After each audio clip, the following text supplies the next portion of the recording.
भगत तेरे मन पाव दे, दर सोहन कीरत गाव दे। नानक कर्मा बाहरे, दर टो न लहनी ताव दे। इक मूल न बूझन आपना, अनहोदा आप गनाई दे। हाँ ताडी का नीच जात, होर उत्तम जात सदाई दे। तिन मंगा जे तुझे त्याई दे। वाहिगुरु जी का खालसा, वाहिगुरु जी की फतेह। भारत में कई भगत हुए हैं। हर प्रदेश में, हर राज्य में हम देखते हैं कि भक्तों ने प्रभु का नाम जप कर, उसकी बंदगी करके प्रभु की प्राप्ति की और संसार के लोगों को एक सच्चा राह बताया कि जीवन जीना कैसे है। आज हम बात करेंगे एक ऐसे ही भगत की जिसने प्रभु की प्राप्ति की और आज हम उनकी लिखी हुई वाणी को माथा टेकते हैं, जिनकी वाणी आज गुरु ग्रंथ साहिब जी में दर्ज है, जिनका नाम है भगत जयदेव जी। भगत जयदेव जी का जन्म केंदल गांव, जिला बीरभूम में हुआ, जो कि बंगाल में है, जो कि जगन्नाथपुरी के बहुत करीब है। भगत जयदेव जी के पिता का नाम भुजदेव था और माता राम देवी जी। वे एक ब्राह्मण कुल के थे और गरीब घराने के थे। कहते हैं भगत जयदेव जी बचपन से ही बहुत भोले थे, परंतु उन्हें काफी ज्ञान था। वे ज्ञान की बातें किया करते थे। समय आने पर उन्होंने बंगला और संस्कृत की विद्या प्राप्त की, क्योंकि 11वीं सदी में हिंदू राज्य ही था और हिंदुस्तान में संस्कृत ही पढ़ाई जाती थी। और क्योंकि वे बंगाल में पैदा हुए थे, इसीलिए उन्होंने बंगला भी सीखी। वे थोड़े बड़े ही हुए थे कि माता पिता का देहांत हो गया। वे गुजर गए। छोटी आयु में माता पिता का गुजर जाना बहुत ही कष्टदायक होता है। कहते हैं जयदेव जी इस कष्ट को सहा न सके। वे हमेशा दुखी रहते, वैराग भरे गीत रचकर गाया करते थे। कहते हैं उनके वैराग भरे गीत सुनकर लोग भी वैराग्यमय हो जाते थे। रिश्तेदार और आस पड़ोस के लोगों ने उनकी बहुत मदद की। इस प्रकार उन्होंने अपनी विद्या पूरी की। वे जवान हुए, परंतु अब भी वे बहुत ही सीधे थे और शांत थे, और छल कपट से तो जैसे वो कोसों दूर थे। अपना सारा समय वे प्रभु भक्ति में लगाया करते थे, परमेश्वर का नाम सिमरन किया करते थे। उसकी याद में वे पल पल गुजारते। कहते हैं उसी गांव में एक निरंजन नाम का ब्राह्मण रहा करता था, जो कि बड़ा ही झूठा और मक्कार था। वो हमेशा ही फरेब और धोखा किया करता था। उसने देखा कि जयदेव बहुत ही भोला है और दिल का बहुत साफ है। ये देखकर निरंजन ने भगत जयदेव से दोस्ती कर ली। इस दोस्ती का उद्देश्य भगत जयदेव को धोखा देना था। बातों बातों में निरंजन ने भगत जयदेव से कहा कि तुम्हारे माता पिता बहुत अच्छे थे, परंतु उन्होंने मुझसे पैसे उधार लिए थे। उपरंत वे परलोक सिधार गए। अब तुम्हारा कर्तव्य बनता है कि तुम उनका कर्ज उतारो, क्योंकि तुम उनके बेटे हो, और हर बेटे का फर्ज बनता है कि अपने माँ बाप का हर कर्ज उतार दे। अपने माँ बाप का कर्ज उतारना ही तुम्हारा उद्देश्य होना चाहिए। उसी में तुम्हारी भलाई है, और इससे तुम्हारे माँ बाप की आत्मा को भी शांति मिलेगी। निरंजन ने चालाकी करते हुए अपनी जेब में रखे कागज को निकाला और कहा, इस पर हस्ताक्षर कर दो और तुम्हारा मकान मेरा हो जाएगा, और इससे तुम्हारे माँ बाप का कर्ज उतर जाएगा और तुम कर्ज मुक्त हो जाओगे। निरंजन भगत जयदेव जी को धोखा दे रहा था, परंतु वो ये जानता नहीं था कि जयदेव पूरन भगत हैं, परमेश्वर का रूप हैं। नाम जप जप कर वे परमेश्वर का रूप हो गए हैं। भगत जयदेव जी ने कागज पर हस्ताक्षर कर दिए, और निरंजन हस्ताक्षर देखकर बहुत प्रसन्न हुआ। और जैसे ही निरंजन ने उस कागज को अपने जेब में रखना चाहा, पीछे से उसकी बेटी ने उसे आवाज लगाई कि पिताजी जल्दी चलिए, हमारा घर जल रहा है। ये सुनकर निरंजन दौड़कर अपने घर की ओर हुआ। उसने देखा लकड़ी और बांस का बना हुआ घर उसकी आंखों के सामने जल रहा था। आग की लपटों ने घर को उजाड़ दिया था और धुआं आसमान छू रहा था। ये देखकर वो रोने लगा, चिल्लाने लगा। गांव वाले भी कुछ ना कर पा रहे थे, क्योंकि आग की लपटें बहुत ज़्यादा फैल रही थी।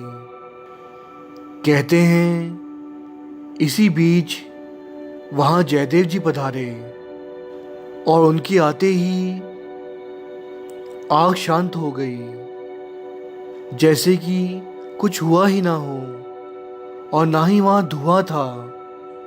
निरंजन को ज्ञात हो गया कि जयदेव जी कोई साधारण व्यक्ति नहीं है, बल्कि परमेश्वर का ही रूप है, पूरन भगत हैं। निरंजन ने भगत जयदेव जी से माफ़ी मांगी। उनके चरणों में वो गिर गया और कहा हे प्रभु भगत, मुझसे बहुत बड़ी भूल हुई है, मुझे क्षमा कर दें। मैं आगे से कोई गलत काम नहीं करूँगा, कभी किसी को धोखा नहीं दूंगा, कभी फरेब नहीं करूँगा और सांसारिक वस्तुओं का कभी लालच नहीं करूँगा। आप मेरे सर पर हाथ रखें, मुझ पर कृपा करें कि मैं भी प्रभु की राह पर चल सकूं और बंदगी कर सकूं। जयदेव जी ने उसे अपने चरणों से उठाया और उस पर कृपा की और उसे माफ कर दिया। आज संसार में देखने में आता है कि हम भी कई बार झूठ बोल देते हैं, ठगियां कर लेते हैं, किसी के साथ धोखा कर देते हैं और सोचते हैं कि क्या फर्क पड़ता है। अपने फायदे के लिए थोड़ा बहुत तो झूठ बोलना ही पड़ता है। हमारे कई भाई दुकान चलाते हैं और दुकान पर भी कई प्रकार के झूठ बोल देते हैं, ग्राहक को बेवकूफ़ बना देते हैं और जो नौकरी करते हैं वो भी अपनी तरह से कई बार झूठ बोलते हैं, बेवकूफ़ बनाते हैं। कॉरपोरेट ऑफिस और अन्य कई नौकरियों में देखा गया है जनरल पॉलिटिक्स बहुत ज़्यादा होती है। हम एक दूसरे के साथ गेम खेलते हैं, परंतु ये नहीं सोचते कि इसके कारण सामने वाला का काफ़ी नुकसान हो सकता है, उसकी ज़िंदगी बर्बाद हो सकती है, जो कि आगे चलकर उस पाप का दंड हमें ही मिलता है। और जब हमें दुख आते हैं तो हम प्रभु को ही कोसते हैं, ये नहीं सोचते कि हमने जो किसी को दुख दिया है, कष्ट दिया है, धोखा दिया है, फरेब किया है, ये उसी का फल है। ये अब हमें विचार करना है कि हमें किस रास्ते पर चलना है। जो शिक्षाएं हमें प्रभु ने दी हैं उस पथ पर चलना है या धोखाधड़ी करनी है और आगे चल के दुख भोगने हैं। गुरु हम सभी को सुमत बख्शें कि हम प्रभु के कहे अनुसार चल सकें और अपना जीवन सफला कर सकें। इसी प्रकार भगत जयदेव जी को सभी लोग जानने लगे, पहचानने लगे। भगत जयदेव जी भक्ति करते, सेवा सिमरन करते और लोगों को कथा कीर्तन सुनाते और प्रभु का राह बताते और वे प्रभु की कविताएं गाया करते थे। जैसे आप सभी जानते हैं कि बंगाल में वैसे भी गीतों को बहुत पसंद किया जाता है। बंगाल के गीत बहुत प्रसिद्ध हैं। बंगाल के लोग कविताओं को बहुत पसंद करते हैं और गायकों का आदर भी करते हैं। और जैसे कि भगत जयदेव जी प्रभु प्रेमी थे तो लोग उनका बहुत आदर किया करते थे। कहते हैं भगत जयदेव जी की आवाज़ बहुत ही मनमोहक थी। वे प्रभु के गीत गाया करते थे और लोग उनके गीत सुनने उनके यहाँ आया करते थे और उन्हें बहुत पसंद किया करते थे। भगत जयदेव जी की प्रशंसा अब चारों ओर हो रही थी और ये बात आग की तरह सारे बंगाल में फैल गई। उस वक्त बंगाल का राजा लक्ष्मण सेन था। उन्होंने भगत जयदेव जी की उपमा सुनी, प्रशंसा सुनी। कहते हैं राजा ने भगत जयदेव जी को अपने महलों में रख लिया। भगत जयदेव जी ने साधु का वस्त्र धारण कर लिया था। वे राज दरबार में रहने लगे, परंतु उनका मन पक्षी की तरह उड़ना चाहता था। वे प्रभु को पाना चाहते थे और राज दरबार में रहना उन्हें बंधन लग रहा था। उनके मन में प्रभु को मिलने की चाह थी। वे राज दरबार में रहना नहीं चाहते थे और कुछ ही दिनों में वे वहां से चले गए। वे श्री कृष्ण का जाप किया करते और बंदगी करते करते वे बहुत दूर निकल गए थे और चलते चलते वे जगन्नाथपुरी गए और रास्ते में ही थकान के कारण उन्हें प्यास लगी और वे गिर गए। कहते हैं वहीं भगवान श्री कृष्ण प्रकट हुए और भगत जयदेव जी को कटोरे में दूध पिलाया। भगत जयदेव जी मूर्छित हो गए थे। होश आने पर उन्होंने नन्हे बालक से पूछा, तुम कौन हो जिसने मेरी मदद की है, मुझे दूध पिलाया है और कहाँ रहते हो? भगवान श्री कृष्ण नन्हे बालक के रूप में आए थे। बालक के कपड़े तो फटे पुराने थे, परंतु बालक का मुख चांद के समान था। वे बड़े ही मनमोहक थे। भगत जयदेव जी ने नन्हे बालक से पूछा, तुम्हारा घर कहाँ है? और नन्हे बालक ने उंगली दिखाते हुए इशारा किया, जी वहाँ पर। भगत जयदेव जी नन्हे बालक की उंगली की ओर देख रहे थे तो वहाँ तो कुछ भी दिखाई नहीं पड़ रहा था। घना जंगल था और जब भगत जयदेव जी ने बालक की ओर देखना चाहा तो वहाँ कोई भी नहीं था। भगत जयदेव जी समझ गए कि प्रभु ने उन्हें आप दर्शन दिए हैं। वे बहुत ही प्रसन्न हुए और कहा, धन भाग मेरे जो भगवान श्री कृष्ण ने मुझे दर्शन दिए हैं। बालक के रूप में प्रभु आप आए। हे प्रभु, आपका बहुत बहुत धन्यवाद। इसी प्रकार भगत जयदेव जी को प्रभु के दर्शन हुए। उपरंत वे जगन्नाथपुरी पहुँचे। कहते हैं उन्होंने बाहर ही अपना डेरा लगा लिया। रास्ते पर ही बैठकर वे प्रभु के गीत गाया करते थे और भक्ति किया करते थे। उनका गला बहुत ही सुरीला था और भक्ति करके उनके मुख पर नूर आ गया था। वे प्रभु की मूरत को अपने हृदय में बसाकर प्रभु के गीत गाया करते थे। कहते हैं वे अपना सारा समय प्रभु की याद में बिताया करते थे, परमेश्वर की बंदगी किया करते थे। वे भक्ति करते और कोई ना कोई उन्हें दोनों वक्त का खाना दे दिया करता। लोग उनका बहुत ही आदर किया करते थे और प्रेम करते थे।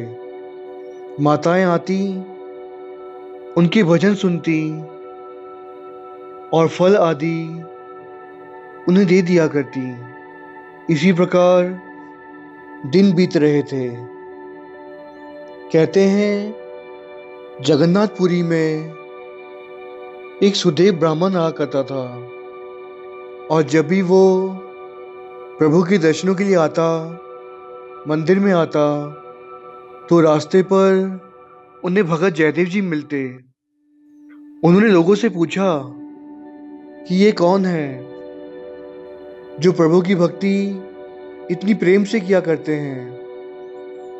लोगों ने बताया कि ये बंगाल से आए हैं और बहुत बड़े महापुरुष हैं। इसी प्रकार सुदेव जी रोज ही जयदेव जी के पास आया करते और उनके भजन सुना करते। कहते हैं एक बार जब सुदेव जी भजन सुनकर घर लौटे और जब रात को वे सोने गए तो उन्हें नींद ही नहीं आ रही थी। एक ही विचार उनके मन में था कि क्यों ना मैं अपनी बेटी की शादी महापुरुष भगत जयदेव जी से कर लूं। इसी बीच आधी रात को एक आकाशवाणी हुई कि जयदेव जी ही सही वर हैं सुदेव जी की बेटी के लिए। इसी प्रकार सुदेव ब्राह्मण ने ये ठान लिया कि अपनी बेटी की शादी करेंगे तो भगत जयदेव जी के साथ ही करेंगे। इसी प्रकार सुदेव ब्राह्मण ने ये संकल्प कर लिया कि वो अपनी जवान बेटी पद्मावती की शादी भगत जयदेव जी के साथ ही करेंगे। कहते हैं पद्मावती पुरी की सबसे खूबसूरत लड़की थी। अगले ही दिन सुबह सुदेव ब्राह्मण भगत जयदेव जी के पास पहुंचे और उनके मुख से प्रभु वाणी सुनी और वे मोहित हो गए। उन्होंने हाथ जोड़कर भगत जयदेव जी के आगे बेनती की कि हे प्रभु प्रेमी, मेरी बेटी जवान हो चुकी है और मैं चाहता हूँ कि उसका विवाह मैं आपके साथ करूं और मैं ये संकल्प ले चुका हूँ। भगत जयदेव जी ने बताया, परंतु मैं तो प्रभु भगत हूँ और अपना सारा जीवन प्रभु भक्ति में व्यतीत करना चाहता हूँ। ऐसे में मैं आपकी बेटी के साथ शादी कैसे कर सकता हूँ? ब्राह्मण सुदेव जी ने कहा, जो भी हो, मेरी बेटी की शादी होगी तो सिर्फ आपके साथ ही होगी। इसी प्रकार ब्राह्मण सुदेव जी ने भगत जयदेव जी को मना लिया और उनकी बड़ी धूमधाम से शादी की।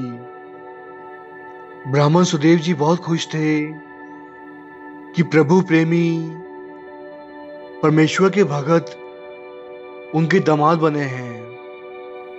परंतु आज संसार में देखा जाता है कि हम सबसे पहले तो ये देखते हैं कि लड़का कितना अमीर है, उसके पास कितना पैसा है, कितनी जमीन जायदाद है, कितनी गाड़ियां हैं, कितने घर हैं।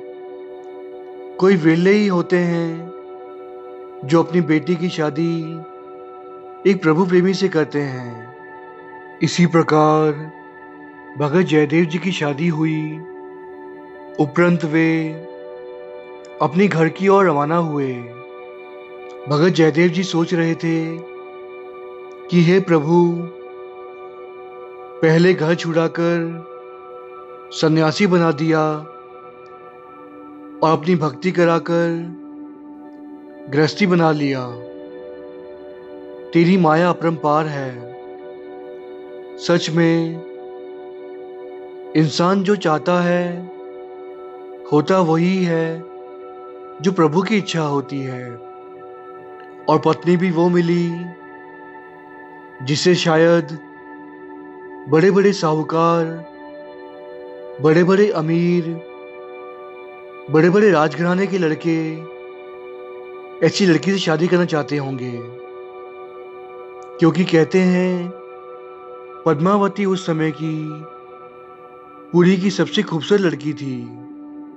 कहते हैं जो प्रभु को अपने मन में बसा लेता है, उसकी बंदगी करता है, प्रभु उसकी झोलियां खुशियों से भर देते हैं। इसी प्रकार भगत जयदेव जी अपने घर पहुंच गए, जो कि उन्होंने निरंजन को रहने दिया था। निरंजन ने देखा कि भगत जयदेव जी घर वापस आ गए हैं। उसने कहा कि हे प्रभु भगत, आप वापस आ गए हैं तो मैं आपका घर छोड़ देता हूँ।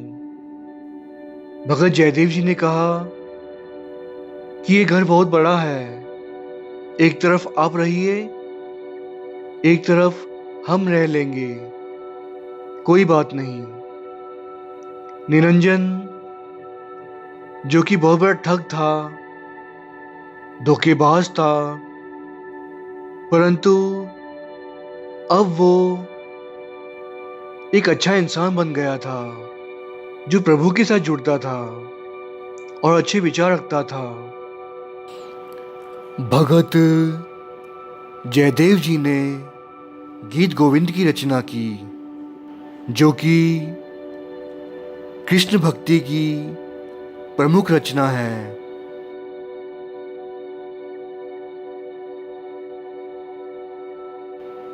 जो कि उन्होंने जगन्नाथपुरी में ही रचना का आरंभ कर दिया था, जहां पर उन्हें भगवान श्री कृष्ण के दर्शन हुए। हुआ यूं था कि एक बार भगत जयदेव जी नदी के किनारे अकेले बैठे थे और प्रभु का सिमरन कर रहे थे। अचानक उन्होंने देखा कि भगवान श्री कृष्ण एक पेड़ के नीचे बैठकर बांसुरी बजा रहे हैं और राधे वहां से दौड़कर उनके पास आ गई। वहीं से शुरू हुई गीत गोविंद की रचना। वही प्रसंग उनके ग्रंथ का पहला चरण बना। उपरंत जब उनकी शादी हुई, वे अपने घर आए, गीत गोविंद लिखते रहे। कहते हैं भगत जयदेव जी का सारा समय प्रभु भक्ति में ही लगा करता था। लोग आते और उन्हें फल आदि दे जाते, यहाँ तक कि 2 वक्त का खाना भी दे जाते। पत्नी बहुत ही सौभाग्यशाली थी और संतोष वाली थी। वो हमेशा ही पति की सेवा किया करती थी और पति को परमेश्वर मानती थी। जो मिलता वो खा लेती, कभी किंतु परंतु नहीं करती।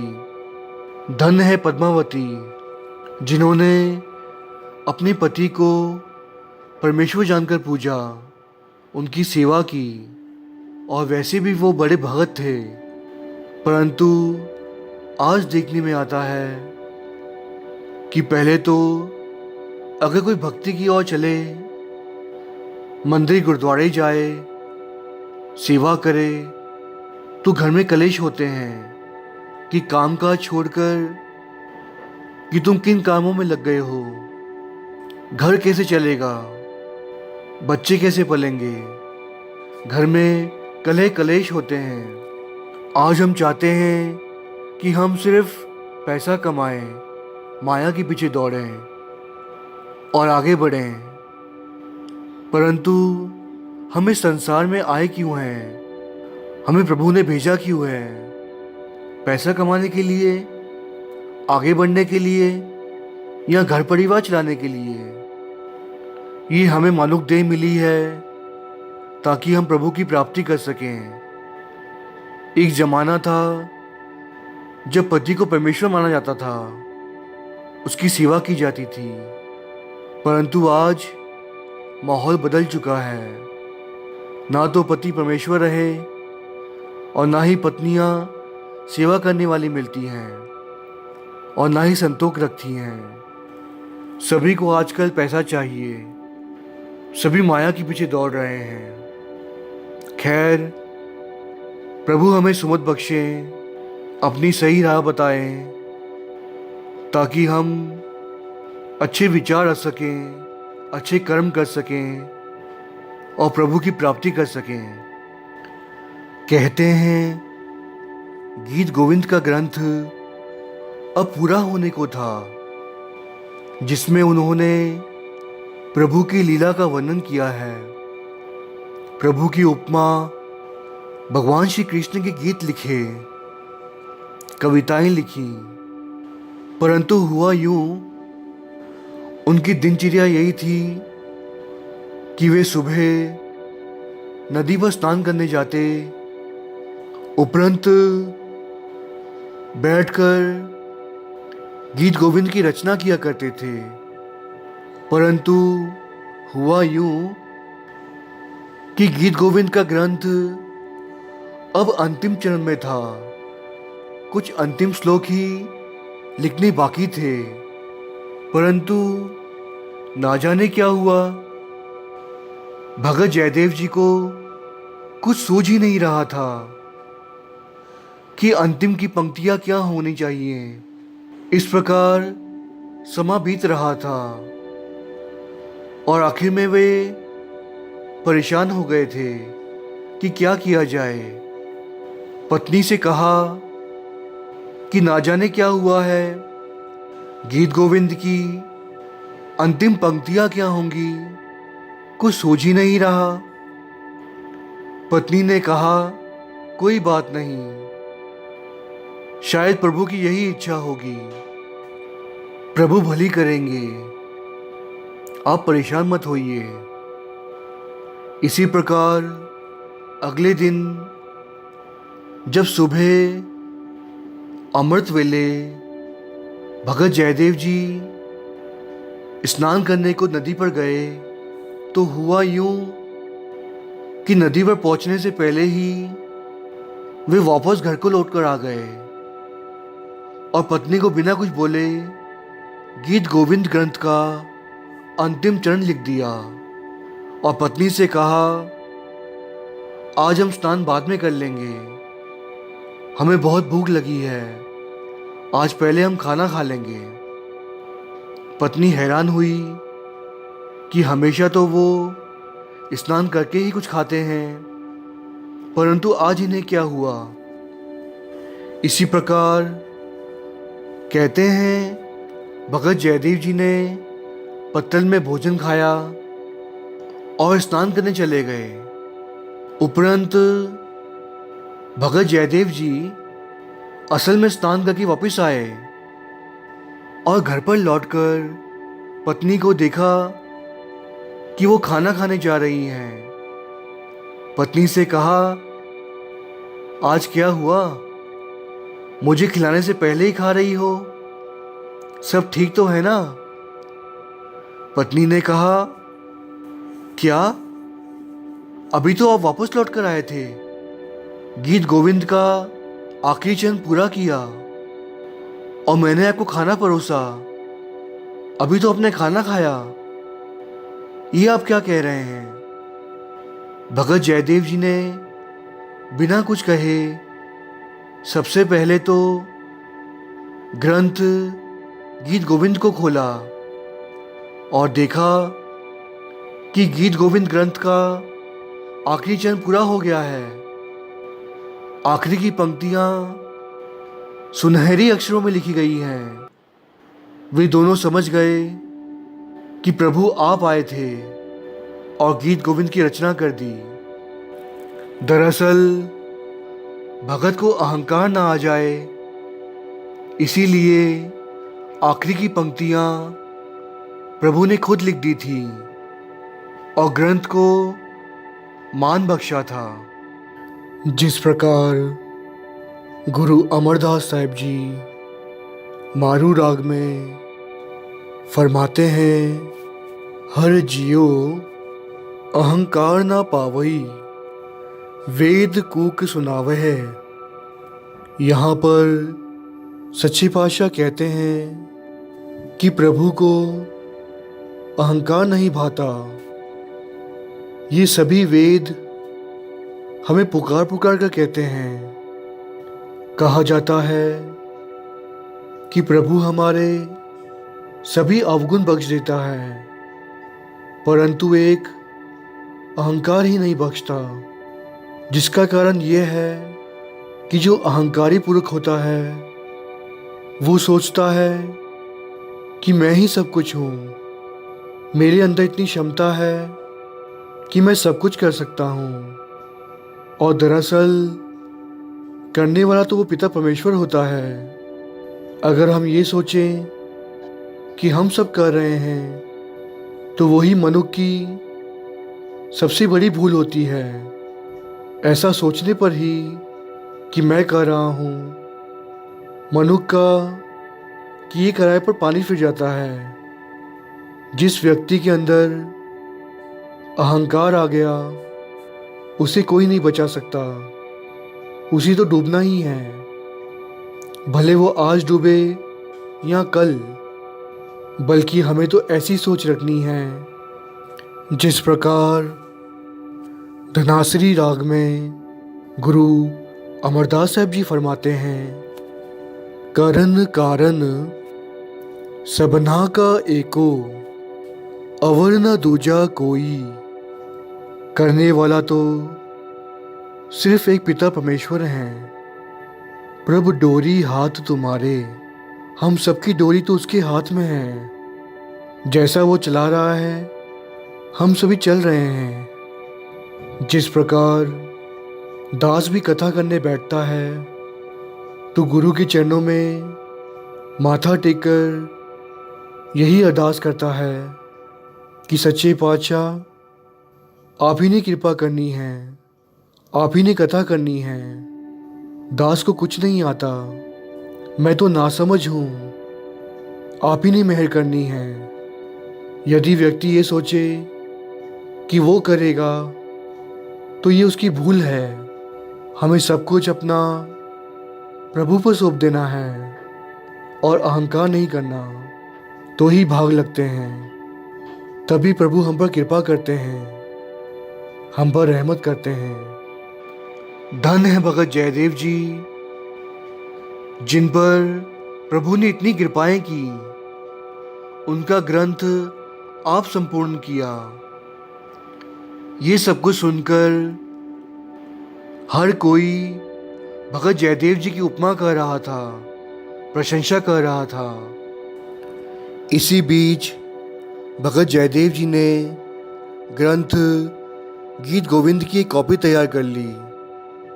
उसे देख देख कर फिर से लिख दिया और विचार बनाया कि वे फिर से जगन्नाथपुरी जाएंगे और ये गीत गोविंद ग्रंथ प्रभु के चरणों में रखेंगे।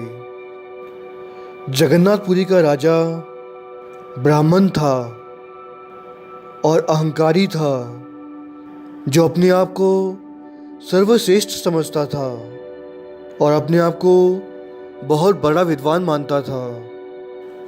जब उसने गीत गोविंद की रचना सुनी तो ईर्ष्या में आकर उसने अपना ही ग्रंथ लिखना शुरू कर दिया और उसे संपूर्ण करने के बाद ब्राह्मणों से कहा कि जगन्नाथपुरी के मंदिर पर उसका ग्रंथ पढ़ा जाए, ना कि गीत गोविंद को पढ़ा जाए। ब्राह्मणों ने कहा, इतना बड़ा पाप हम अपने सर पर नहीं ले सकेंगे, हमें क्षमा करें।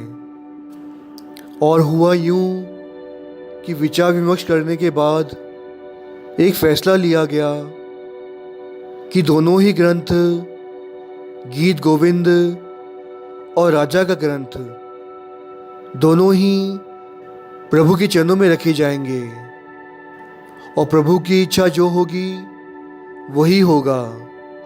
प्रभु जिस ग्रंथ को पसंद करेंगे वे रख लेंगे और ऐसा ही हुआ। कहते हैं पंडित ब्राह्मणों ने दोनों ही ग्रंथ जगन्नाथपुरी के मंदिर में प्रभु के चरणों में रख दिए और मंदिर के दरवाजे को ढक दिया। सभी श्रद्धालु पुरी में आए हुए यात्री, राजा सभी इंतज़ार कर रहे थे कि क्या होगा। थोड़ी ही देर में एक आवाज़ आई। ब्राह्मणों ने जाकर देखा तो राजा का ग्रंथ प्रभु ने मंदिर के बाहर फेंक दिया था। इसी प्रकार भगत जयदेव जी की जय जयकार हुई और गीत गोविंद को सर्वश्रेष्ठ ग्रंथ माना गया और मंदिर में गीत गोविंद के गुण ही गाए गए। मंदिर में अब गीत गोविंद ही पढ़ा जाता। परंतु राजा को क्रोध आ रहा था कि उसके ग्रंथ को प्रभु ने बाहर फेंक दिया। कहते हैं राजा ने उस ग्रंथ को उठाया और आत्महत्या करने के लिए समंदर पर चले गए। और जैसे ही आत्महत्या करने जा रहे थे, एक आकाशवाणी हुई। प्रभु ने कहा कि हे राजन, तुम पहले ही ईर्ष्या की अग्नि में जल रहे हो। तुमने बहुत बड़ा पाप किया है। तुमने अहंकार में आकर ग्रंथ लिखा है जो कि मुझे परवाह नहीं है, और अब तुम आत्महत्या करने जा रहे हो। जाकर भगत जयदेव जी से माफ़ी मांगो और गीत गोविंद को रोज़ पढ़ा करो, उसके गीत गाया करो। इसी में तुम्हारी भलाई है। और अपने इस ग्रंथ को समंदर में फेंक दो। राजा ने वही किया। सबसे पहले तो अहंकार में लिखे हुए उस ग्रंथ को उसे समंदर में फेंक दिया और जाकर भगत जयदेव जी से माफ़ी मांगी, उनके चरणों में गिर गए। भगत जयदेव जी ने उन्हें माफ़ कर दिया। उपरंत राजा ने गीत गोविंद के गीतों को गाया और अपने राज्य में ये ऐलान कर दिया कि सबसे बड़ा ग्रंथ गीत गोविंद है और सारे राज्य में गीत गोविंद के ही गीत गाए जाते। भगत जयदेव जी ने अपने घर फिर से जाने का निर्णय लिया और राजा ने उन्हें उपहार, भेंट और माया देकर उन्हें बहुत ही प्यार से विदा किया। परंतु हुआ यूं कि रास्ते पर घना जंगल था। लुटेरों ने देखा कि एक ब्राह्मण, एक साधु बहुत सारा धन और वस्तुएं लेकर जा रहा है। साथ में इतनी खूबसूरत पत्नी भी है। डाकुओं ने भगत जयदेव जी को वहीं रोक लिया और उनसे सारा धन लूट लिया। उनकी पत्नी को भी उनसे छीन लिया। भगत जयदेव जी ने उन सभी को रोकने की बहुत कोशिश की, परंतु उन्होंने जयदेव जी को मारा, यहाँ तक कि उनके हाथ भी तोड़ दिए। और कहते हैं भगत जयदेव जी को उठाकर एक कुएं में फेंक दिया जो कि सूखा पड़ा था। बहुत कम पानी था उसमें। कहते हैं भगत जयदेव जी कुएं में ही प्रभु का सिमरन कर रहे थे, प्रभु को याद कर रहे थे। और वहां से बंगाल का राजा अपने सिपाहियों के साथ गुजर रहा था। उसने भगत जयदेव जी की आवाज़ सुनी। कुएं में से भगत जयदेव जी ने अपना परिचय दिया। राजा ने कुएं में सिपाहियों से रस्सी फेंकवाई, परंतु जयदेव जी ने कहा कि मेरी बाजुओं पर बहुत चोटें आई हैं, आपको डोलू फेंकना होगा तो ही मैं ऊपर आ पाऊंगा। इसी प्रकार सिपाहियों ने भगत जयदेव जी को कुएं से बाहर निकाला। भगत जयदेव जी ने अपने पर बीती सारी बात बताई और राजा उन्हें अपने महलों में ले गया। और कहते हैं राजा ने भगत जयदेव जी के लिए एक यज्ञ करवाया, जिसके फलस्वरूप उनकी बाजुएं ठीक हो गईं। और कहते हैं उस यज्ञ में साधुओं के वेश में वे लुटेरे आए थे, जो कि वहीं पकड़े गए।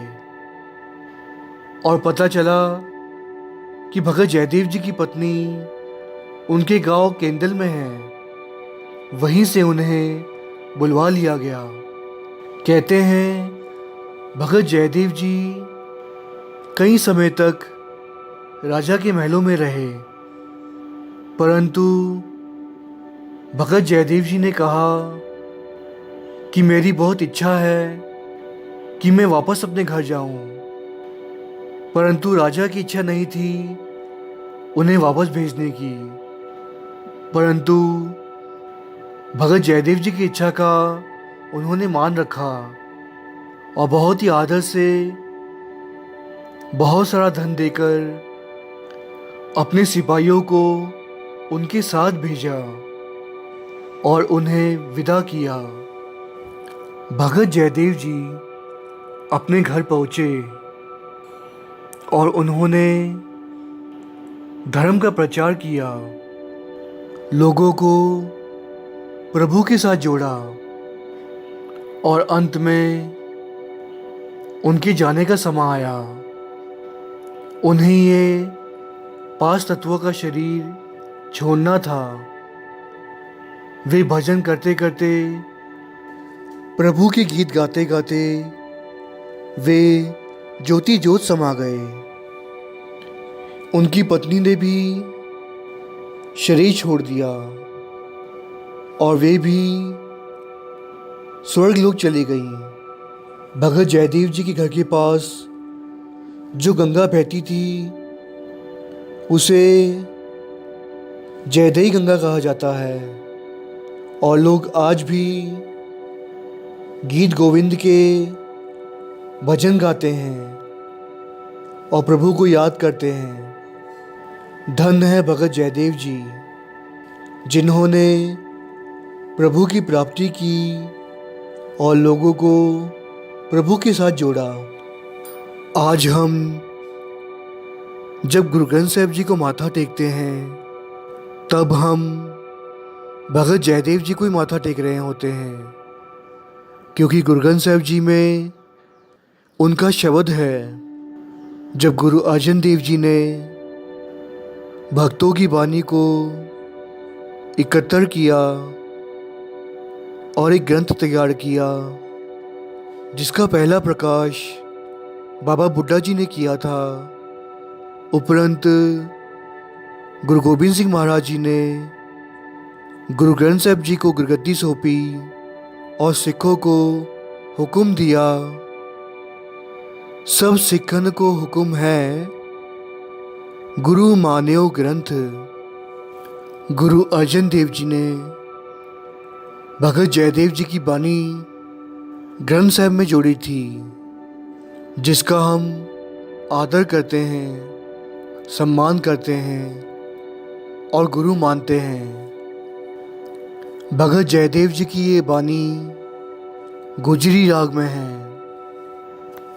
गुजरी श्री जयदेव जियों का पदा घर चौथा, इक्को अंकार सतगुर प्रसाद, परमाद पुरख मनोपिमंग, सत आद पावरतंग, परम दभूतंग प्रकृत परंग, जद चिंत सर्वगतंग, केवल राम नाम मनोरमंग, बद अमृत ततमयं न दनोत ज समर्नेन जन्म जराद मरणमयं। जिसमें भगत जयदेव जी कहते हैं कि प्रभु पिता परमेश्वर आदि से ही सत्य है और वो प्रेम करता है हमारे अच्छे गुणों को, सच्चाई को। वो प्रभु सबसे बड़ा है, सबसे महान है, जिसको ध्याने से, जिसका नाम जपने से हमें सभी सुखों की प्राप्ति होती है। हे मनुख, तू उस पिता परमेश्वर का नाम क्यों नहीं जपता? वही तेरा आधार है, वही सत्य है, उसकी वाणी अमृत वही है जो अमृत के समान है, जिसका नाम लेने से, जिसे ध्याने से हमारा जीवन मन कर जाता है और फिर कभी भय नहीं रहता। धन्य है भगत जयदेव जी, जिनकी ये बानी गुरु ग्रंथ साहिब जी में दर्ज है। भगत कबीर जी अपनी बानी में भगत जयदेव जी की उपमा कर रहे हैं। ये बानी बिलावल राग में है, जिसमें भगत कबीर जी कहते हैं, दरमादे ठांडे दरबार तुझ बिन सूरत करे को मेरी, दर्शन दीजै खोल किवार। रहाओ तुम धन धनी उदार त्यागी, श्रवणन सुनियत सुजस तुमार। मांगो काहे रंक सब, देखो तुम ही ते मेरो निस्तार। जयदेव नामा बिप सुदामा, तिनको कृपा पई है अपार। कह कबीर तुम समर्थ दाते, चार पदार्थ देत न बार। इस प्यारे से शब्द में भगत कबीर जी कहते हैं कि हे प्रभु, मैं तेरे दरबार में हाथ जोड़कर खड़ा हूँ, तेरे बिना मेरा कौन है। हे प्रभु, अपने द्वार खोलकर मुझे दर्शन दे। विश्राम देते हुए भगत कबीर जी कहते हैं, तू दुनिया का सर्वश्रेष्ठ है, अमीरों का भी अमीर है, दाता है, तू बंधनों से दूर है। मैं तेरी उपमा सुनता हूँ, मैं तेरे सिवा किसके आगे अपनी झोली फैलाऊं, किसकी आगे भीख मांगूं? क्योंकि मैं जहाँ देखता हूँ मुझे सभी भिखारी दिखाई देते हैं, जो तेरे आगे झुकते हैं, तेरे आगे भीख मांगते हैं। हे प्रभु, जिस प्रकार आपने भगत जयदेव जी, भगत नामदेव जी और सुदामा जी पर कृपा की, उस प्रकार आप मुझ पर भी कृपा करें। अंत में भगत कबीर जी यहाँ पर कहते हैं कि हे प्रभु, आप समर्थ हैं, दाता हैं और हर किसी की सारी इच्छाएं सिर्फ आपसे ही पूरी हो सकती हैं। अपनी बानी में भगत कबीर जी ने यहाँ पर जब भक्तों की बात की तो उन भक्तों में भगत जयदेव जी का नाम भी जोड़ा है कि प्रभु ने उन पर भी कृपा की है। गुरदास जी ने भी अपनी बानी में भगत जयदेव जी की उपमा की है। वे कहते हैं, प्रेम भगत जयदेव कर, गीत गोविंद सहज धुन गावै। लीला चलित वखान दा, अंतरजामी ठाकुर पावै। धन है भगत जयदेव जी, जिन पर प्रभु ने अपनी मेहर बरताई, उन्हें दर्शन दिए। प्रभु हम पर भी कृपा करें, हमें भी प्रभु के दर्शन हो जाएं और ये जीवन सफला हो जाए। अवर उपदेसै आप न करै, आवत जावत जन्मै मरै। सच्चे पातशाह कृपा करें कि मैं जो आपको बता रहा हूँ उसके अनुसार मैं खुद भी चल सकूं और अपना जीवन सफला कर सकूं। विच संगत हर प्रभ वसै जियो, साथ संगत असीस बख्शे कि दास भी उस पथ पर चल सके और प्रभु की प्राप्ति कर सके। कथा करते हुए आप जी के अनजान दास से कई प्रकार की भूलें हो गई हैं। आप जी अपना अनजान दास जान के क्षमा करें और आशीष बख्शें कि दास आपकी इसी प्रकार सेवा करता रहे और भवसागर से पार लंघ जाए। दास को 84 लाख जूने ना भोगनी पड़े। दास कभी जमदूतों के वश ना पड़े। आप जी की सेवा करते करते दास तर जाए, इतनी असीस बख्शना। फतेह का जवाब फतेह में दें। वाहिगुरु जी का खालसा, वाहिगुरु जी की फतेह।